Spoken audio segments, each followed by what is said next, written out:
a Juan Díaz Mazadiego.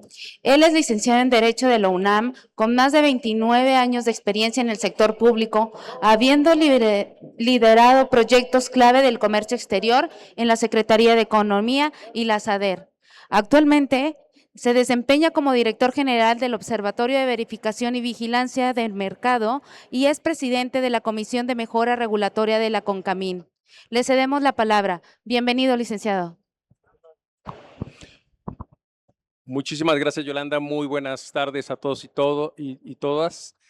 Mi agradecimiento especial a CAPIM, a René Mendoza por esta titánica labor que realiza permanentemente con el objeto de lograr un mayor y mejor desarrollo de proveeduría nacional, que haya más contenido nacional, y justo de eso es de lo que vamos a platicar. ¿Cuáles son los riesgos que estamos percibiendo en torno a toda esta dinámica que se está generando de desarrollo de proveeduría? Llevamos años hablando de desarrollo de proveedores y la realidad es que no es sino hasta este momento en donde nos la empezamos a tomar un poquito en serio. ¿Y por qué no la empezamos a tomar en serio? Pues básicamente porque no tenemos de otra.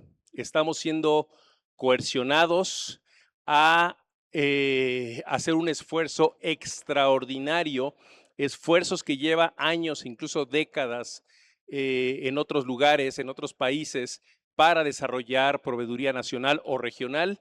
Nosotros tenemos que hacer un esfuerzo extraordinario en tiempo récord, básicamente porque nuestro vecino del norte nos está diciendo que o dejamos de incorporar insumos, partes y componentes asiáticos, particularmente chinos, o vamos a perder las preferencias en comercio que tenemos con ellos.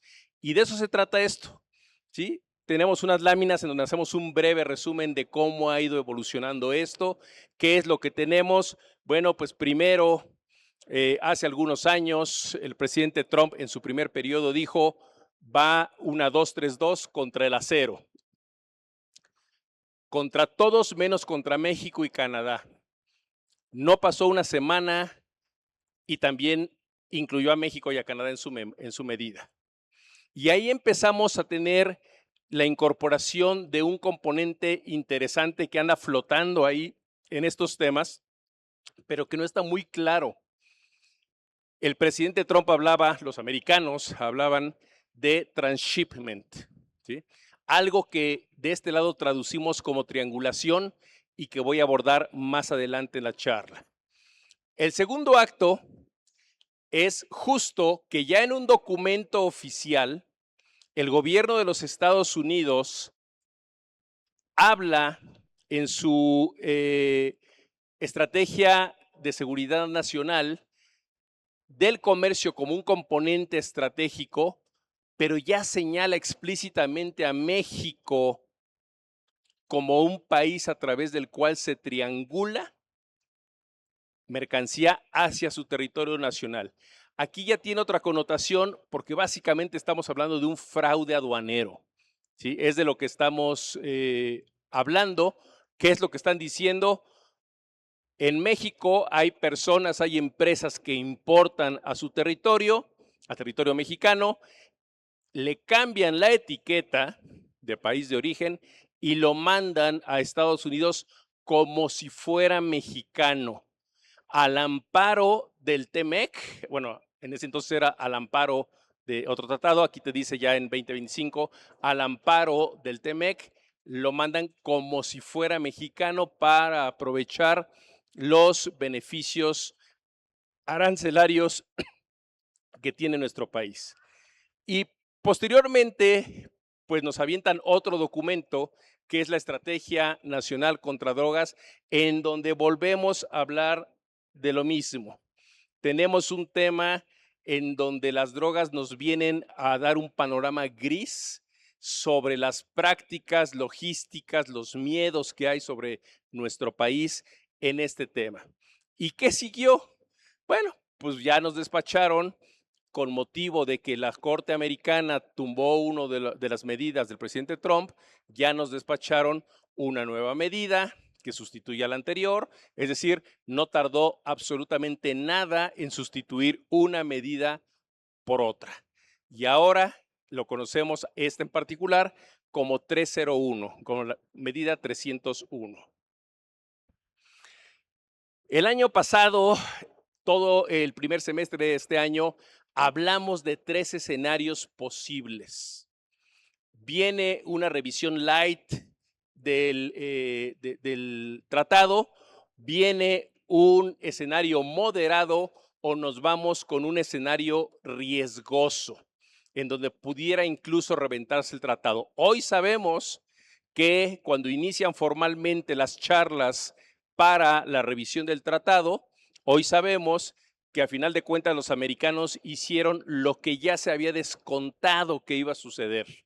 Es decir, que no iban a decir, yo estoy de acuerdo, igual que México y Canadá, en que el tratado se renueve por otros 16 años sin moverle ni una coma.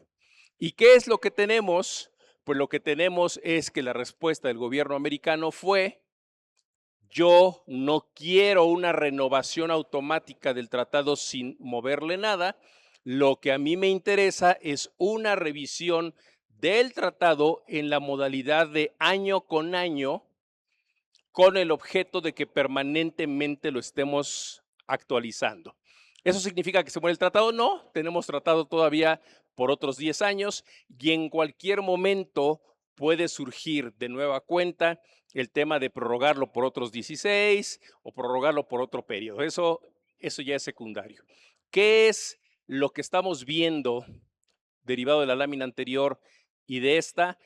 Que aunque lleguemos a un acuerdo este año, el esquema de estrés, estar inyectando estrés a México en particular, que es visto, es percibido por ellos como el gran malo de la película por haberse robado su planta industrial.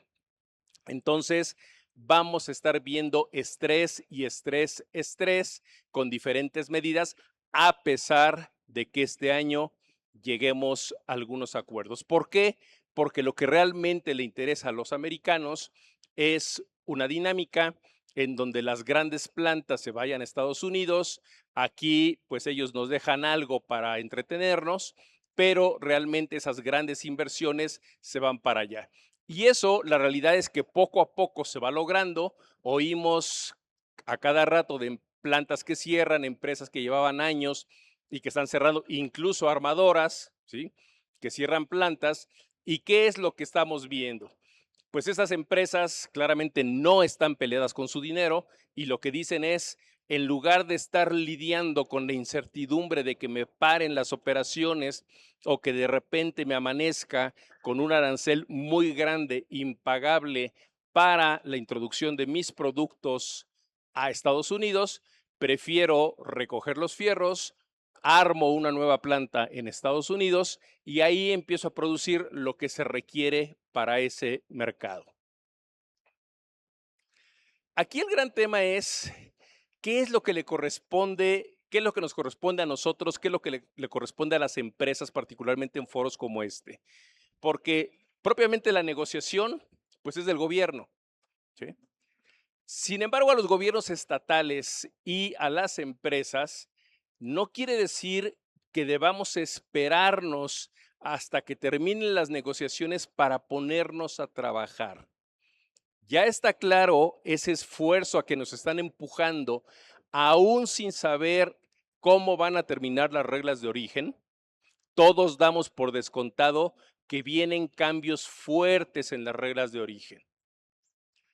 Y no se trata de que en este momento empecemos a instrumentar las acciones necesarias para asumir esos cambios en la regla de origen que no sabemos de qué magnitud van a ser. Pero sí estamos en condiciones de prepararnos para el momento en que tengamos que empezar a tomar esas decisiones. El problema es que al día de hoy, cuando estamos hablando de uno de los temas pilares de esta revisión, como son las reglas de origen, y me refiero en particular a las reglas de origen específicas, todavía no tenemos claridad dentro de las empresas que están exportando de qué son, de cuál es la que me aplica, qué alternativas tengo, cómo debo integrar mi expediente, cómo atender una verificación de origen, que las va a haber, es parte del estrés que los americanos van a estar inyectando en esto, y ahí es precisamente donde radica la importancia de que las empresas, quienes trabajan para las empresas, o aunque yo no sea el responsable de esa área, pero está en mis manos empujar a mi gente para que se capaciten en el tema, nos pongamos a trabajar en estos temas de origen. Y vean, nada más vamos a ver unos datos. A final de cuentas, la idea es más o menos que los aranceles de México queden igualados a los americanos. Abajo vemos los americanos, arriba vemos los mexicanos, y dense cuenta de la diferencia, dense cuenta de lo altas que están las barras de los aranceles americanos versus las nuestras que no están tan altas. ¿Cuál es la expectativa de ellos? La expectativa de ellos es crear una especie, no formal, pero una especie para que lo podamos apreciar con mayor claridad, de zona común, zona en donde los aranceles de ambos países son similares. Técnicamente a esto, si ustedes están metidos en temas de comercio exterior, se le llama una unión aduanera, ¿sí? En donde tenemos la misma política comercial hacia el exterior todos. Hoy, México, Estados Unidos y Canadá tenemos diferente política comercial hacia terceros países. Cada uno define las reglas de sus importaciones con países con los que no tiene tratado. Cada uno define las tasas arancelarias hacia esos países con los que no tenemos tratado de libre comercio. En cambio, la zona típica que llamamos Unión Aduanera, pues es Europa, ¿sí? Y en Europa ellos son un bloque, son muchos países en un bloque, y todos, entres por donde entres, te van a cobrar la misma tasa arancelaria. Y después, para cruzar las fronteras entre ellos, ya no vas a volver a pagar el arancel. Pues bueno, la idea con esta lámina es que quedemos más o menos en los mismos niveles de protección. ¿Para qué?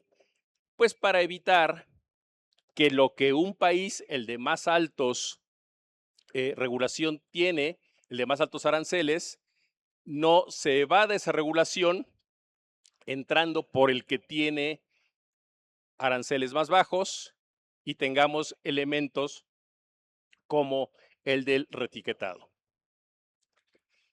¿De qué tamaño es el pastel del que estamos hablando? Vean nada más cuando hablamos de desarrollo de proveeduría, de sustitución de importaciones, de mayor valor agregado, vean el tamaño de lo que estamos hablando. De aquel lado vemos el sector eléctrico. Lo que está en azul oscuro es lo que entra a México fuera de tratados. Y lo que está en azul claro es lo que entra por tratados. Para el sector eléctrico, todo eso es lo que hay que sustituir. Y llamo la atención de ustedes, esto es lo que entra por tratado con origen de Estados Unidos. Esto es lo que entra sin tratado que viene de Estados Unidos. Es decir, aún manufacturado en Estados Unidos no alcanza a cubrir, no alcanza la transformación que pide la regla de origen. ¿Qué significa eso? Pues que incluso lo que viene de Estados Unidos para acá no alcanza a cumplir y es susceptible de sustitución de este ejercicio de desarrollo de proveeduría para poder sumar al cumplimiento de la regla de origen. Ahora vamos de este lado. Sector automotriz y autopartes. Lo mismo, el azul oscuro es fuera de tratado, el azul claro es dentro de tratado. Veamos otra vez, comparemos Estados Unidos versus Estados Unidos y nos damos cuenta que la rebanada del pastel de Estados Unidos fuera de tratado es más grande que la de Estados Unidos dentro de tratado. De eso es de lo que estamos hablando. Ahí está toda la oportunidad para el desarrollo de la proveeduría y es donde necesitamos que esfuerzos como este que realiza CAPIM sean mucho más agresivos, que haya mucha más gente involucrada en este tipo de expos, en donde vengan a ofertar sus productos y logren encadenarse a esas cadenas de exportación. Ahora, las láminas anteriores eran importaciones a México de sector eléctrico y de autopartes. Ahora vamos a ver cómo está el comercio dentro del área de América del Norte. Es decir, estamos hablando de los tres países. Los tres países apenas en el sector automotriz importamos la mitad de los productos de los autos terminados, la mitad. La otra mitad viene de fuera. Otros tratados, y aquí tenemos China. Ojo, no estamos hablando nada más de ligeros, estamos hablando de autos ligeros y autos pesados. Entonces veamos en el sector automotriz, así es como está la composición de lo que importamos como producto final. De este lado, ¿qué es lo que vemos? Partes. Y si bien es cierto, por la regla de origen, es claro que tenemos un mayor porcentaje de autopartes que cumplen con regla de origen, lo que llama la atención es la participación de China. ¿Sí? 12% del pastel es de China. De nueva cuenta, es una gran oportunidad para hacer desarrollo de proveeduría y si lo sumamos además a otros países, pues prácticamente estamos hablando del 40 y poco % de oportunidad de negocio en la sustitución de importaciones de autopartes para poderse integrar a vehículos que sean exportados por nuestro país. Sector eléctrico y electrónico. Bienes finales. Aquí cambia bastante la ecuación. Si bien es cierto que en bienes finales tenemos dentro de TEMEC la mitad, poquito menos de la mitad, lo cual se parece mucho a la lámina anterior, el problema es que cuando en automotriz, en bienes finales teníamos 4.3%, aquí tenemos un porcentaje de prácticamente una cuarta parte de nuestras importaciones de productos eléctrico-electrónicos, bienes finales, son de China. Una cuarta parte, son cifras de 2025. Ahora de este lado, cuando estamos hablando de partes y componentes de los sectores eléctrico y electrónico, decimos que tenemos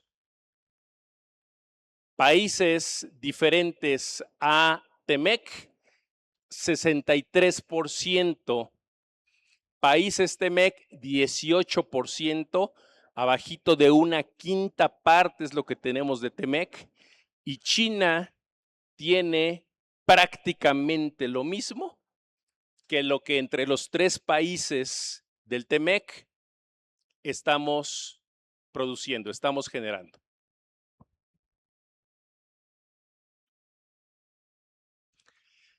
Decíamos que qué es lo que las empresas deben hacer. Ponernos nerviosos, tronarnos los dedos, ¿a qué le debemos entrar? Y la realidad de las cosas es que las recomendaciones que nosotros damos es que se aprovechen estos últimos momentos de tranquilidad aparente que hay antes de que empecemos a conocer los resultados, los avances de la negociación, para prepararnos, para preparar a nuestra gente, para preparar a nuestra empresa para que pueda entrarle a este tema. Una vez que empecemos a conocer las primeras reglas de origen, qué es lo que se está acordando, en ese momento va a empezar un estrés brutal para entender qué es una regla de origen, cómo funciona la regla de origen. Alguien me dijo que me aplicaba tal tipo de regla de origen, pero ni siquiera la entiendo.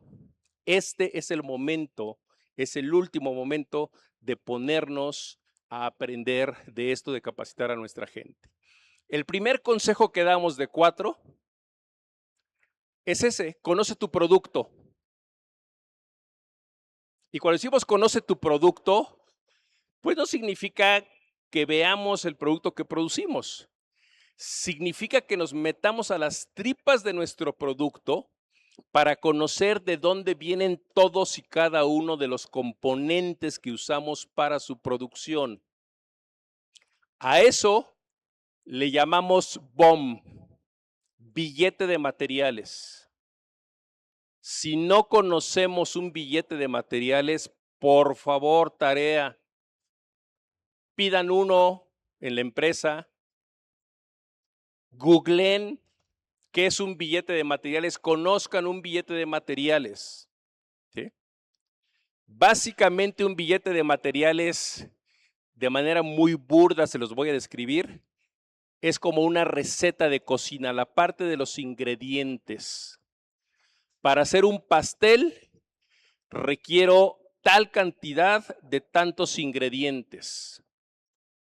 Claro, hay algunos datos adicionales, como el valor de esos ingredientes, como el origen, el país de origen de esos ingredientes, con el objeto de que podamos hacer una revisión, una calificación de si nuestro producto cumple o no cumple.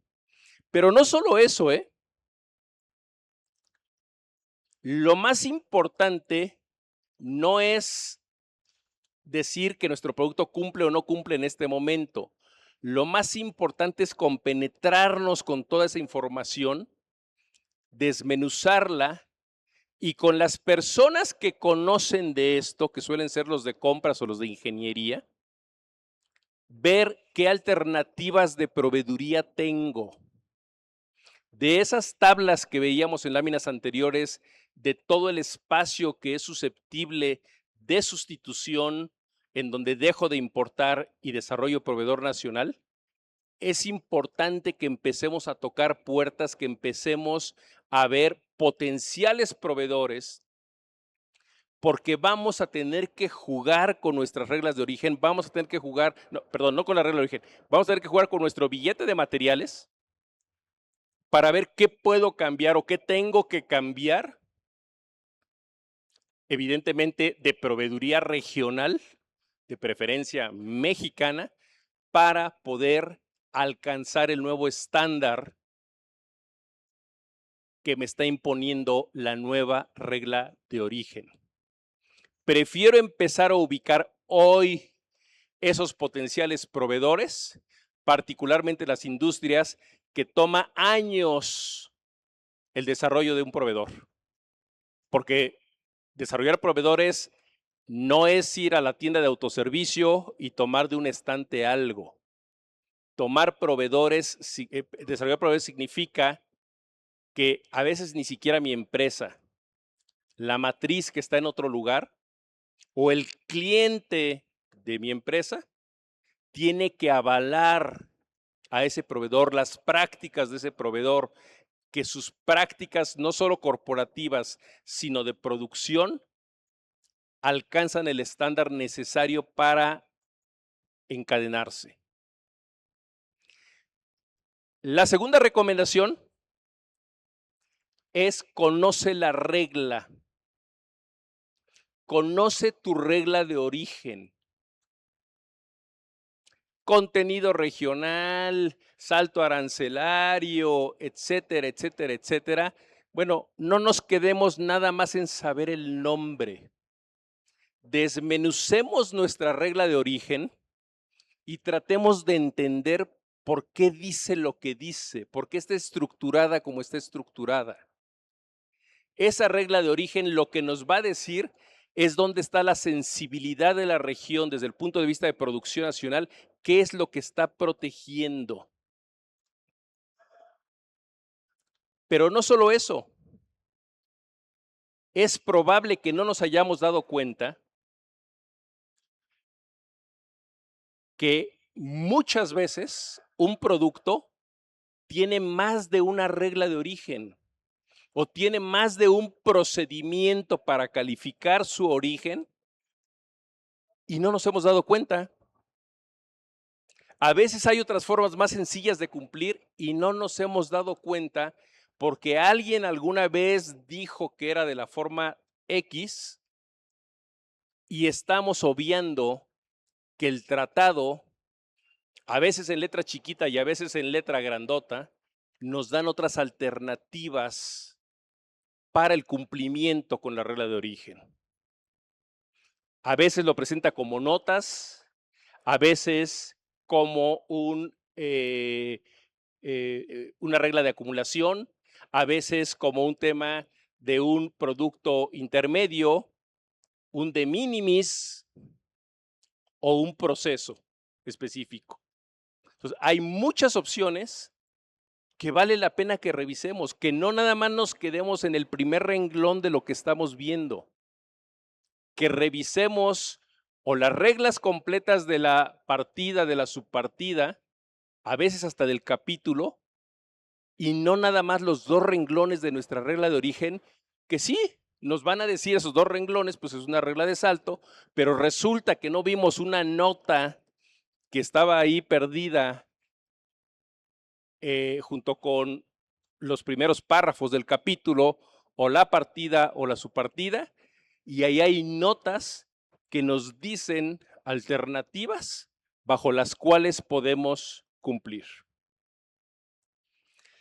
Número 3, la certificación y el expediente.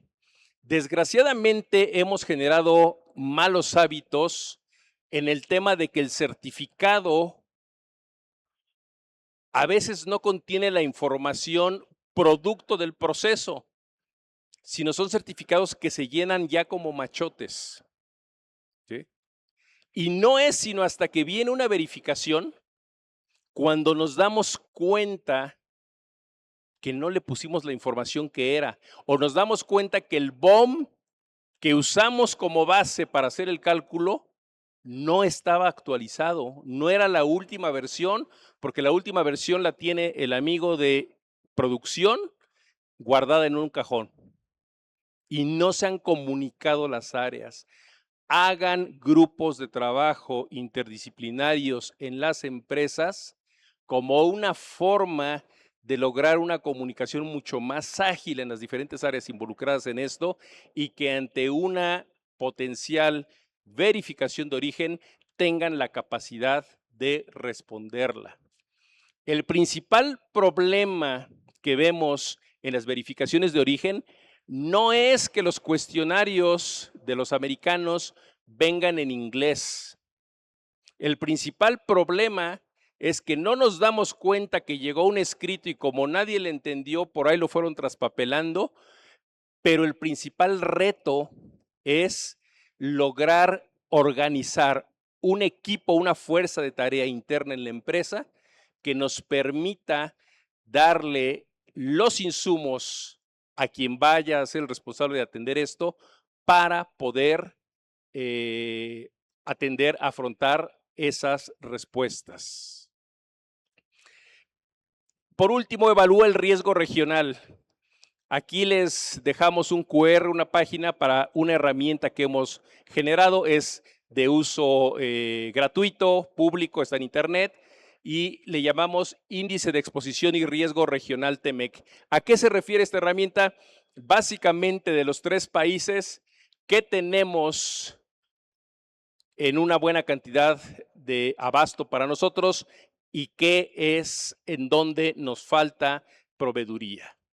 También les dejo, para que se entretengan un rato, otra liga a la herramienta sobre reglas de origen, una plataforma sobre reglas de origen que permite a las empresas no solo calificar el producto, sino jugar con diferentes